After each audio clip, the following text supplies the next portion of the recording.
Hello friend. आशा करता हूँ आप सभी अच्छे होंगे। तो फ्रेंड, एब्सोल्यूट एनालिसिस चैनल में आप लोग का स्वागत है फ्रेंड। तो हम लोग आज डिस्कस करने जा रहे हैं टू पेनी ईटीएफ। दो मल्टी बैगर कौन कौन से ईटीएफ हैं। टू टाइप्स के ईटीएफ सेगमेंट जो है, जो पेनी है, ठीक है। वो पेनी का मतलब होता है कि जिनका बहुत कम प्राइस है। तो उस ईटीएफ को हम लोग आज डिस्कस करने जा रहे हैं, ताकि आने वाले अगले 2 साल, 4 साल, 5 साल का रैली है, जैसे अभी 2026 चल रहा है। तो अभी तो मार्केट कंसोलिडेटेड जोन में है। निफ्टी आप देख रहे होंगे लॉन्ग टर्म से 24 से 25 हज़ार के बीच में ही ट्रेंड कर रहा है। लेकिन आने वाले टाइम में इसका क्या शक हो सकता है, पॉसिबिलिटी हो सकता है कि ये जो हम लोग पेनी ईटीएफ है, जैसे पेनी स्टॉक्स होते हैं उस तरह पेनी ईटीएफ भी होते हैं, जिसको हम लोग अगर आज पोजीशन बनाते हैं, आज अगर इसमें एक्यूमुलेट करते हैं, तो आने वाले टाइम में जबरदस्त रिटर्न मिल सकता है। बट उसके पहले हम लोग को ये डिस्कस करना है कि क्या क्या पॉसिबल चार्ट है, जिस चार्ट को देख करके हम लोग अपना आने वाले टाइम में, अगर इस चार्ट के लेवल पे, इस चार्ट के एरिया में अगर होता है, अगर इस तरह का चार्ट आपको दिखता है ईटीएफ में, तो आप लोग बाइंग का पोजीशन बना सकते हैं या बाई करके अपने पोर्टफोलियो में अकुमुलेट कर सकते हैं। तो इसमें दो तरीके का ट्रेंड है फ्रेंड। पहला है आपका 20 EMA।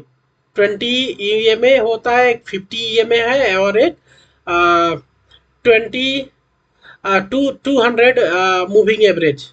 तो 50 डेज का मूविंग एवरेज, 20 डेज का मूविंग एवरेज और 50 डेज का मूविंग एवरेज, तीन इंडिकेटर जो है, इस पे हम लोग बात करने जा रहे हैं। तो इसमें हम लोग, अगर आप देखोगे, 20 डेज मूविंग एवरेज का मतलब होता है कि पिछले 20 दिनों का मतलब कि पिछले 20 दिनों में जब जब मार्केट ओपन रहा है, तो इस ईटीएफ में कितना इनफ्लो हुआ है, कितना आउटफ्लो हुआ है, तो उसका इंडिकेटर है।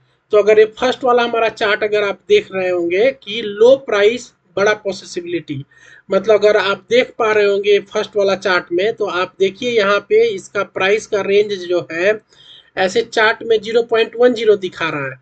तो यहाँ पे अगर आप देखोगे, ये वायलेट कलर का जो है, बैगनी कलर का जो इंडिकेटर है, वो 100 डे का मूविंग एवरेज है। और जो पीला कलर का जो है इंडिकेटर लाइन जो है आपका ट्रेंड लाइन, तो ये आपका 50 दिन का मूविंग एवरेज दिखा रहा है। तो आप देख रहे होंगे कि 200 मूविंग एवरेज को जब काट करके ये 50 दिन का मूविंग एवरेज एवरेज ऊपर जा रहा है, तब क्या हो रहा है कि एक ये सर्कल का जो जो ऐसे इंडिकेटर बना हुआ है, तो ये रेसिस्टेंट का काम कर रहा है। मतलब यहाँ इस रेसिस्टेंट के लेवल पे कुछ ना कुछ मार्केट में इस तरह का सिनेरियो बन जा रहा है कि वहां से वो ईटीएफ डाउन ट्रेंड में जा रहा है। जब इसको अगर इस टाइप का सिनेरियो बने और इसको क्रॉस करके 200 मूविंग एवरेज के लाइन को 50 दिन का जो मूविंग एवरेज काट के ऊपर डाउन अप ट्रेंड में जाए, तब आप समझिए कि यहाँ पे ईटीएफ में बाइंग का जोन आ गया। तो यहाँ से आप लोग बाइंग का पोजीशन बना सकते हैं। तो ये आपको क्या करना पड़ेगा, इसको आपको चार्ट में देखना पड़ेगा आपके ईटीएफ में। दूसरा, एक और मजबूत रिवर्सल का सेटअप आपको देखने को मिलेगा, जब आपको यहाँ पे देख रहे होंगे कि 200 मूविंग एवरेज जो है रेसिस्टेंट जोन के नीचे है, ठीक है। यहाँ पे मान लीजिए कि इंडिकेटर में 0.20 और 0.30 के बीच में है, और यहाँ पे 50 दिन का जो 50 डेज का मूविंग एवरेज है, जो पीला लाइन है, ये उसको टच कर रहा है। तो यहाँ से क्या हो सकता है कि रिवर्सल अप ट्रेंड में आ जा सकता है। वो रेसिस्टेंट जोन को जैसे ब्रेक करेगा ईटीएफ, तो यहाँ से जबरदस्त बाइंग हो सकती है। तो ये दो तरीका का इंडिकेटर है, इसको अपने आप को अपने ईटीएफ का जो पोर्टफोलियो में है उसमें जा करके आप लोग लगा सकते हैं और देख सकते हैं फ्रेंड। दूसरा मूल विचार ये है हमारे वीडियो का कि रिटेल जो निवेशक होते हैं, अक्सर क्या होता है कि अगर आप देखोगे ना, ऑल टाइम हाई पे जा करके बाई कर लेते हैं। तो वो कहाँ से बाई करते हैं, कभी समाचार एजेंसी में देखते हैं, खुद का एनालिसिस नहीं करते हैं, खुद का चार्ट नहीं पढ़ते हैं। तो फ्रेंड, शॉर्टकट में क्या करता है कि कोई फ्रेंड बता देता है, कोई इन्फ्लुएंसर जो आजकल बहुत मार्केट में आके लेवल देते हैं, उनका लेवल देख लेते हैं और लेवल देने के बाद ऑल टाइम हाई पे जाके बाई कर लेते हैं। जब ईटीएफ ऑल टाइम हाई पे ट्रेड करता रहता है तो अचानक वहां से प्रॉफिट बुक शुरू हो जाता है, तो उनका पोर्टफोलियो डाउन में चला जाता है, रिवर्सल में चला जाता है, वहां से पोर्टफोलियो में उनके डाउन ट्रेंड शुरू हो जाते हैं। तो उनको क्या होता है, उनको फील होता है अरे यार हम इसमें ट्रैप हो गए। तो ऐसे ऐसे सिचुएशन में दोस्तों आपको ध्यान रखना है, आपको अपने अपने ईटीएफ में जाकर के ये एनालिसिस करनी है जो हम लोग अभी इस चार्ट में देख रहे थे कि रिवर्सल का पॉसिबिलिटी कहाँ से बन सकता है ईटीएफ में। शॉर्टकट कुछ नहीं होता है, आपको अपने पोर्टफोलियो पे ध्यान देना पड़ेगा फ्रेंड, मेहनत करना पड़ेगा और तब जा करके आपको इस तरह का ट्रेंड रिवर्सल पहचान पाइएगा। तो ट्रेंड रिवर्सल का ये मतलब नहीं है कि सस्ता ईटीएफ मिल रहा है, सस्ता अभी गिरावट मान लीजिए रुक गई, कंसोलिडेट जोन में है, उस समय आप लोग पूरा पैसा डाल दिए मार्केट में, तो वो और उसके बाद फिर गिर जाता है मार्केट, तो वो रिवर्सल का साइन नहीं है। सच्चा रिवर्सल तब होता है फ्रेंड जब आप समझिए कि मार्केट का कंट्रोल जो है ना, बायर्स कंट्रोल कर रहे हैं मार्केट को, सेलर को पीट पीट के मार्केट से बाहर निकाल रहे हैं। जैसे सेलर एक्टिव हो रहे हैं, बायर क्या करते हैं, दबा के बाइंग कर लेते हैं, तो सेलर का क्या होता है, हालत खराब हो जाता है। तो इस तरह का जो सिचुएशन होता है ना, तब समझिए कि वो सच्चा रिवर्सल, ट्रेंड रिवर्सल है। तो उसको आपको कैसे पहचानना है, उसको पहचानने के लिए ये जो हम लोग 3 चार्ट पे डिस्कस कर रहे हैं, जो हमारे यहाँ पे स्लाइड में दिख रहा है, जो जो पहला है प्राइस मूविंग एवरेज का ऊपर ट्रेंड। अगर ये आप देख रहे होंगे कि ये रेसिस्टेंट जोन है और रेसिस्टेंट जोन से यहाँ से जो आपका 50 डेज का जो आपका चार्ट है, यहाँ से हायर गया है, फिर लो गया है, फिर हायर गया है, फिर हायर और हायर गया है। तो इस तरह का अगर चार्ट रहेगा तब ये अप ट्रेंड में रहेगा, तब आप समझिए कि ये ट्रेंड रिवर्सल का मौका मिल गया है। अभी आप देख रहे होंगे कि मूविंग एवरेज जो है 50 डेमा का जो मूविंग एवरेज है, वो 200 दिन का जो मूविंग डेमा है उसको क्रॉस करके ऊपर की तरफ जा रहे हैं, तभी आप समझ सकते हैं कि ये अप ट्रेंड रिवर्सल है। और कभी कभी चार्ट में अगर आप लोग इस तरह का जो थर्ड वाला चार्ट है इस तरह का देख रहे होंगे, higher higher, higher on higher and higher on low, एकदम से मार्क मतलब ये ईटीएफ का ग्राफ ऊपर जाता है, फिर नीचे आता है, फिर ऊपर जाता है, फिर ऊपर जाता है। तो इस तरह का चार्ट को हम लोग क्या बोलते हैं, higher and low and higher, higher on high. मतलब एकदम एकदम से ऊपर जा रहा है, फिर गिर गया, फिर ऊपर गया, फिर उसके बाद फिर ऊपर चला गया, फिर नहीं गिरा। तो इस तरह का जो रिवर्सल रहेगा उसको ट्रेंड रिवर्सल बोलते हैं। ईटीएफ खरीदते समय ये सब पॉइंट को ध्यान रखना है फ्रेंड, हायर एंड हाई और हायर एंड लो का स्ट्रेटजी को अपनाना है। तो हम लोग अपने मेन मुद्दा पे आते हैं फ्रेंड। तो मेन मुद्दा हमारा ये है, इसलिए फ्रेंड बोलता हूं मैं कि जब मैं कोई भी वीडियो बनाता हूं, ठीक है, तो आपको ये नहीं है कि शुरू का 2-3 मिनट वीडियो देख लेना है, असली कहानी बीच में और लास्ट में मिलता है। क्योंकि कोई भी जब टॉपिक डिस्कस करना है करते हैं हम लोग, कहीं पे भी आप देखोगे आपके टीचर भी कोई भी टॉपिक डिस्कस करते हैं आप लोगों से, तो आके डायरेक्ट नहीं कुछ भी पढ़ा के सब्जेक्ट चले जाते हैं, उसके बारे में पहले बताते हैं। तो उसी तरह आप देखोगे कि हमारा आज का टॉपिक था कि ये 2-3 ईटीएफ का जो हम लोग डिस्कस कर रहे हैं कि ये पेनी ईटीएफ है, और इसको क्या हो सकता है कि आने वाले टाइम में इस पेनी ईटीएफ में जबरदस्त डिमांड आ सकता है, 1 साल 2 साल के 3 साल के टाइम एवरेज में। तो ये अगर आप देखोगे कि इस तरह का ईटीएफ कौन सा होता है, तो आप अपने डीमेट अकाउंट में जाकर के सिलेक्ट आईपीओ ईटीएफ सर्च कीजिएगा। सिलेक्ट आईपीओ ईटीएफ वैसा ईटीएफ होता है जो अभी बहुत रिसेंट की कंपनियां जो शेयर मार्केट में इनिशियल पब्लिक ऑफरिंग्स लेके आती हैं, नया नया अभी लिस्टेड रहती है, तो उस तरह का जो स्टॉक का जो आपका ईटीएफ बनता है उसको सिलेक्ट आईपीओ ईटीएफ बोलते हैं। जो क्या होती है, हाल में ही लिस्ट हुई कंपनियां रहती हैं, जो स्मॉल कैटेगरी की हो सकती है, माइक्रो हो सकती है, मिड कैप कंपनी हो सकती है। ये सब कंपनियों का एक बंच ऑफ ईटीएफ होता है, बंच रहता है, और या बास्केट बोल सकते हैं। तो उसका एक ईटीएफ का इंडेक्स बनता है।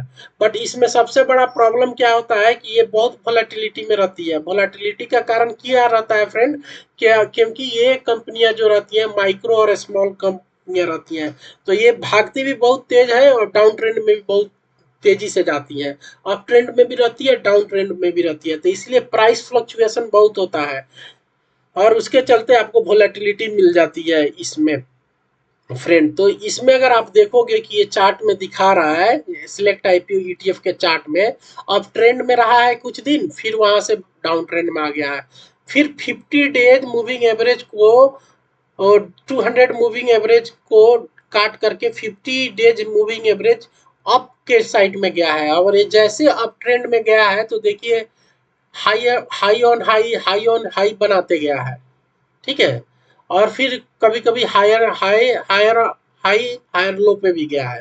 तो इस तरह का जो है अगर ट्रेंड अगर आपको दिखे सिलेक्ट आईपीओ ईटीएफ में, तो आप लोग जाकर के वहां से खरीदारी का क्या बना सकते हैं, पोजीशन बना सकते हैं, खरीद सकते हैं, क्योंकि वहां से एक डिमांड क्रिएट हो सकता है।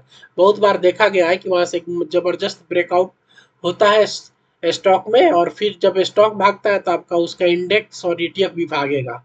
तो ये हमारा एक कैटेगरी है फ्रेंड, जो हम लोग पेनी ईटीएफ डिस्कस कर रहे हैं उसका कैटेगरी है। दूसरा कैटेगरी ये है फ्रेंड केमिकल ईटीएफ। आप देख रहे होंगे कि केमिकल ईटीएफ बहुत दिनों से क्या है, डाउन ट्रेंड में था, डाउन ट्रेंड होने के बाद पहले जबरदस्त गिरावट हुआ, ठीक है।